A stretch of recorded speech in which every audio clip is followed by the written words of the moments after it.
মুড়ি মাখা, ঝালমুড়ি, মিক্সচার, যা ইচ্ছে সেটাই বলতে পারি এটাকে। সকালের জলখাবার হোক বা সন্ধ্যের, মুড়ি সবসময় একটি বাঙালিদের অতি প্রিয় খাবার।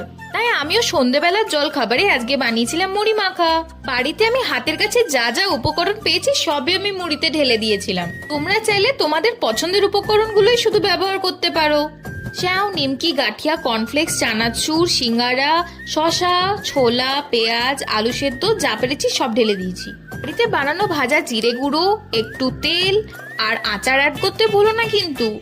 একটু লঙ্কা কুচি আর লেবুর রসও অ্যাড করেছিলাম। তারপর মাকে গিয়ে ধরিয়ে দিয়েছিলাম, নাও ভালোভাবে একটু মেখে দাও তো। মায়ের হাতের মুড়ি মাখাতে যে স্বাদ আছে তা কি আর আমরা পারি? মা সব ভালো করে মিক্স করে মেখে দেওয়ার পর লাস্ট অব্দি খেয়ে দেখলাম দারুণ হয়েছিল খেতে। তোমরাও প্লিজ একবার হলে নিশ্চয়ই ট্রাই করো। খুবই ইজি এবং হাতের কাছে জিনিস দিয়ে বানানো যাবে। এবার আমি জলদি করে খেয়ে নিই। ভিডিওটা ভালো লাগলে প্লিজ সাবস্ক্রাইব করে দিও। টাটা।